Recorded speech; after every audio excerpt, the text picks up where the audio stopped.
Hey, have you ever looked around at your life and realized that no matter how hard you try to change things, you somehow end up back in the same patterns, the same exhaustion, the same overwhelm, the same routines, the same feeling that something is missing?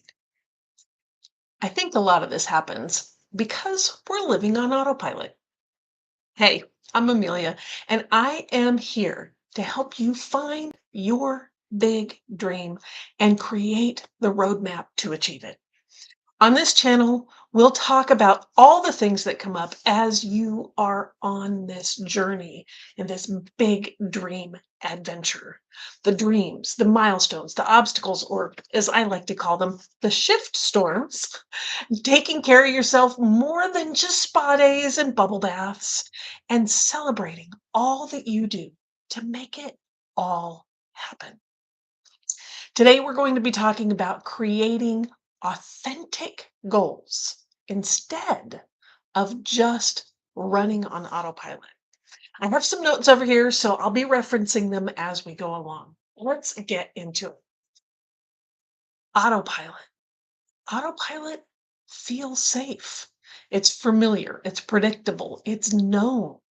But the problem is if you stay on autopilot long enough, you can accidentally build an entire life around expectations instead of authenticity. And that includes what you consider your goals, what you're striving for, what you're dreaming of. It's all based around expectations instead of the authenticity of your heart. So, a lot of women create goals based on what they should do, what's expected of them, what feels like the responsible thing to do, and what makes everybody else comfortable, instead of asking the right question, the big question, and the question that is, what do you want? What do you need? What lifts you up in life, right? Those questions can feel really hard to answer because generally in our journey, when we get the opportunity to come up for breath and actually think about it, chances are you've totally forgotten how to do that. How to say what you want instead of what the kids want or what the spouse wants or what work wants or what friends want. Because you've been doing that for so long. It's never been about you. And now that you have this moment in time where things are shifting and life is transitioning and you're going, what do I actually want? What do you actually want? Right?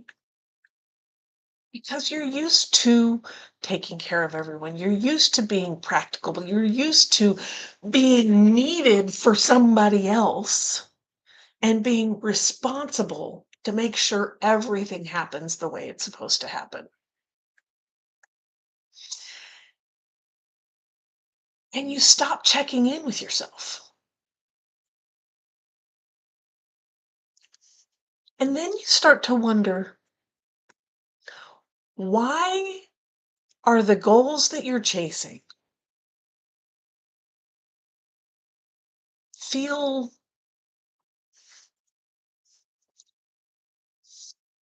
heavy, feel unaligned, feel not right, even though it looks like it's what you're supposed to be doing. And you feel exhausted just Like, oh, okay, I need to be doing this. This are my goals for the day. Da, da, da, da, da, da, da, da, da. Right? And this is why authentic goals matter so much.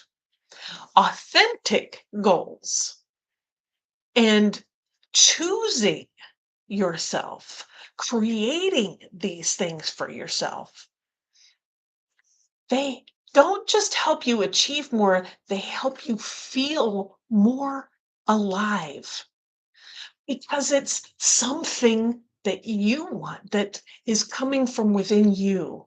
That divine spark within you is shining bright, leading you towards this amazing thing that really fills your cup instead of takes from it.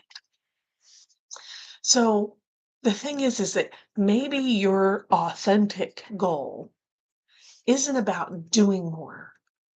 Maybe it's about resting, creating, being a little more visible, trying something new, setting some boundaries, finding that joy within.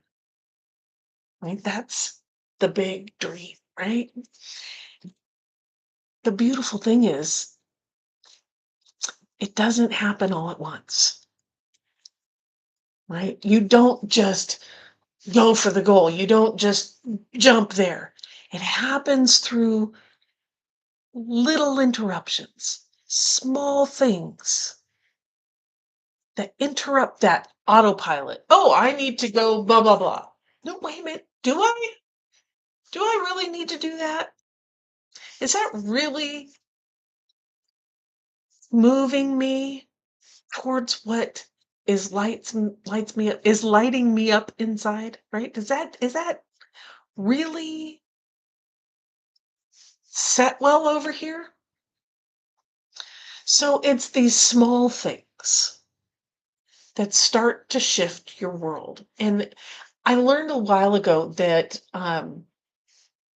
there was I think I heard this from somebody in one of the groups that I'm in, and I think they were a plastic surgeon and doing some stuff, right? And they said there was a survey done of all these plastic surgeons, and for whatever modification these people wanted in their industry,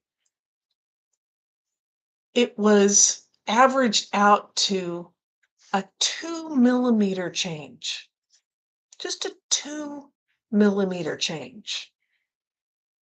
2 millimeters here, 2 millimeters here, 2 millimeters here, whatever it was just like a 2 millimeter change. And that's the same in whatever you're doing, right? It's a 2 millimeter, just the small habit that you change, a small realization that you have that shifts your perspective, a tiny shift that you keep making, right? You can do that with food, right? It's a tiny shift. I'm going to eat 2 ounces less today, or I'm going to have, whatever. I'm going to eat 2 ounces of more green food, right? It's that tiny shift that gets you in a completely different place because you can start off at one place. And if you make a 2 millimeter difference, right, that's not much. You're in the same place, but you go and you end up in vastly different areas. Started off at the same place where the connection is, and you end up in, it's like if you start in Texas and you are facing north and you turn 2 millimeters or 2 degrees to the left, to the right. I know where my left and right is, to the right. And somebody else is standing in the same spot and they turn 2 degrees to the left. One's going to end up in Greenland and one's going to end up in Alaska or Russia, right? Just 2 degrees. The trajectory is majorly different. And so that's the start of it, is just find that small habit, that one realization of like, you know what? I really don't like that. And I don't want to do that anymore. So I'm going to 2 degree change it, 2 millimeter change it, because you are allowed to want a life that actually fits with who you are, with who you want to be, with who you are becoming. And it starts by listening to that really quiet voice inside. Instead of listening to what everybody else is out there saying, we grow up with commentary around us. Oh, she's this. Oh, she's that. Oh, she's so good at that. Oh, she's so bad at that. Oh, why do you even try that? We family never do that. We can't do that. This kind of people don't do that. You're one of these. What that all about who we are. And as children, we don't know any better. We're still finding out about this world. We are a blank slate. And all those comments, all those statements said with authority get imprinted. Oh, I'm this way. So that means I can't do that. I'm this way, which means I can't do that. Or I'm this way, so that means I can do that. It's all an imprint, and it's all other people's stories, right? It's other people's expectations. Perhaps it was your mom and dad. Perhaps it was your siblings or cousins or aunts and uncles, teachers, coaches, bosses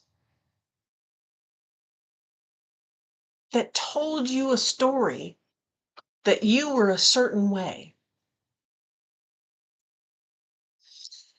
And you get to decide. You lived with that. You chose that because that's all you knew. And there's nothing wrong with that. There is no shame in that. It's what you knew. It's what kept you alive in this new world that you found yourself in as a baby and as a child and as you're working out. But you have experience now. You have ideas and perspectives and learnings that you can look back and gee, my brother used to say I was a lazy, no good, na na na na. And he even gave me a little clown sitting on its butt and said, yeah, that one's for you because you're just lazy. You don't do anything. And you can look back and go, is that true? And so go back through and look at, no, I did this. I worked my butt off on that. I did this. I did that. Da, da, da. No, I'm not lazy. I don't deserve that clown sitting on its butt. Pitch the clown. Pitch the story. Pitch the idea that what they said was truth for you. Only you know what's true for you. Only you can see what's authentically yours.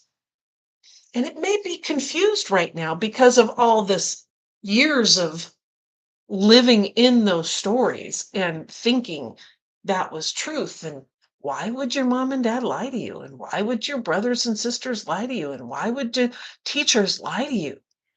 about who you are.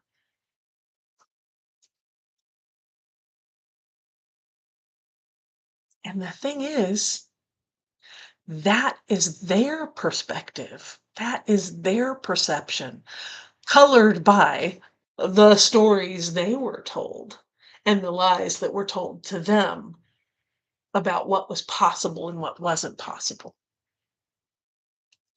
You now have this moment, this opportunity to take a look at all of that and make a decision and let yourself know if that's true or false. Or if maybe there's a nugget in there, but it's wrapped in this weird stuff. And it's like, oh, yeah, okay, yes, I'm dyslexic. But that doesn't mean I can't go off and do great things. That doesn't mean blah, blah, blah, blah, blah. Or, yeah, this is my skin color. That doesn't mean I can't do yada, yada, or that I'm this, that, or the other thing. This is the way my body looks. That doesn't mean I can't blah, blah, blah, right? You get to make the determination of what's true and what's not. Try on a different story. Try on a different truth. Try on a different habit. Try on something and see if it feels authentic.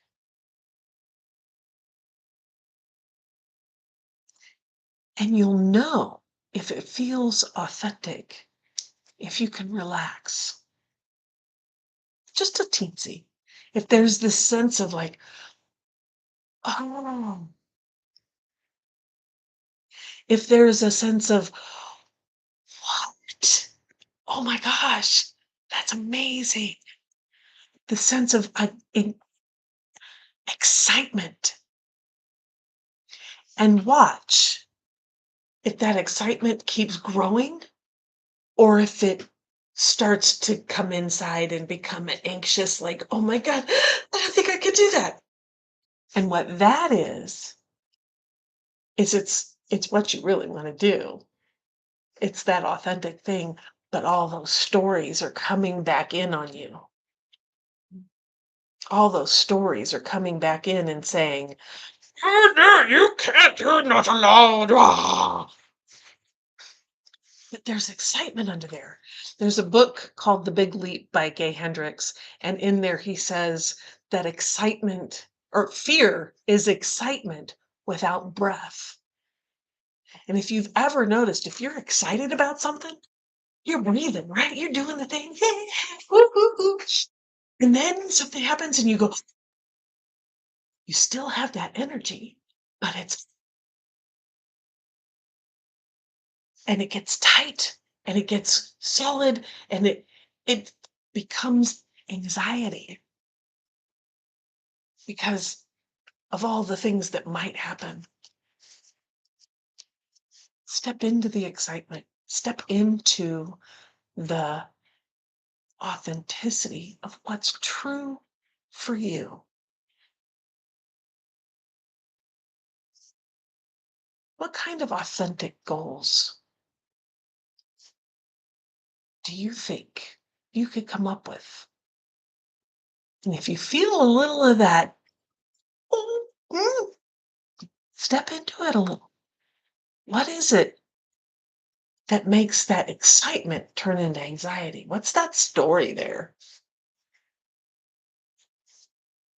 Could be fun, could be interesting,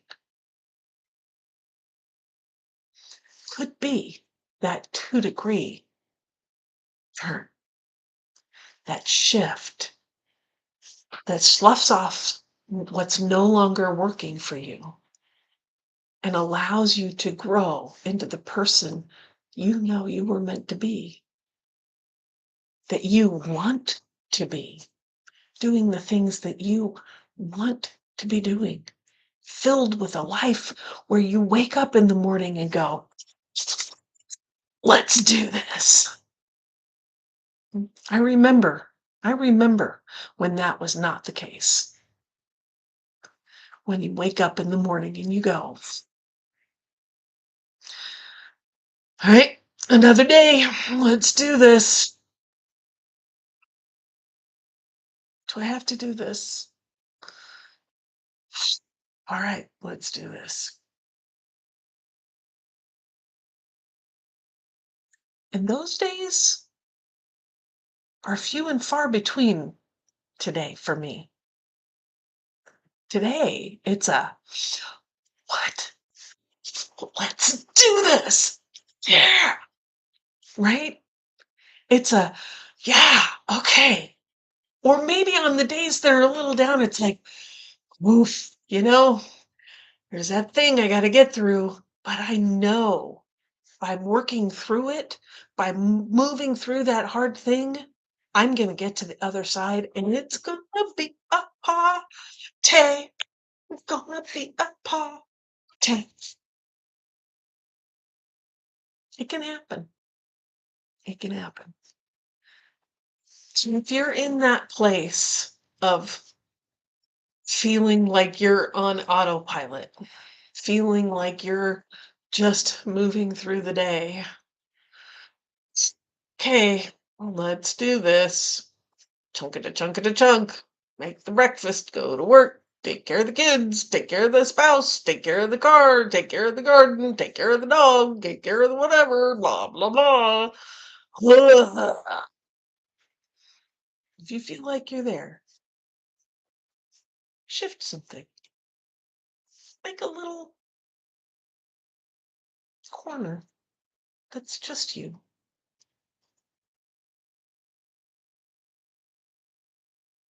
See what shows up. See what the stories are around it. Are those stories for real?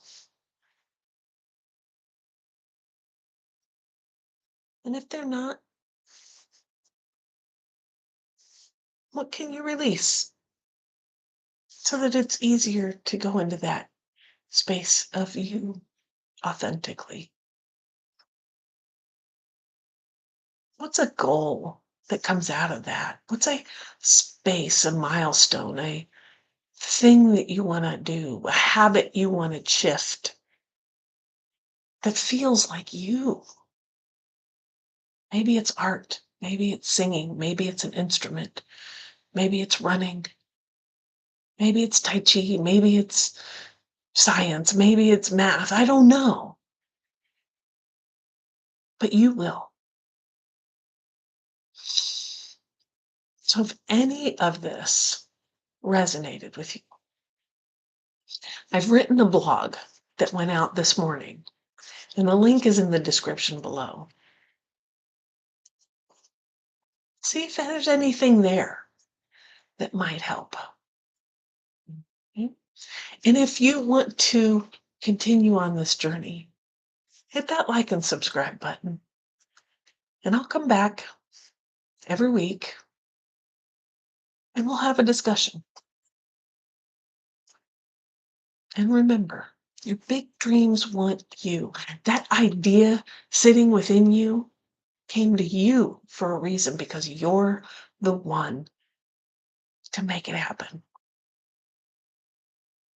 You've got that right flavor, that right combination of stuff. Make it come to life, whatever it is. And maybe you're just in the relay race and you're that for that next part. Maybe the big dream is way the heck out there and you may never see it, but you're that connection point from where it is now to where it needs to be next to then make it happen. Enjoy the journey.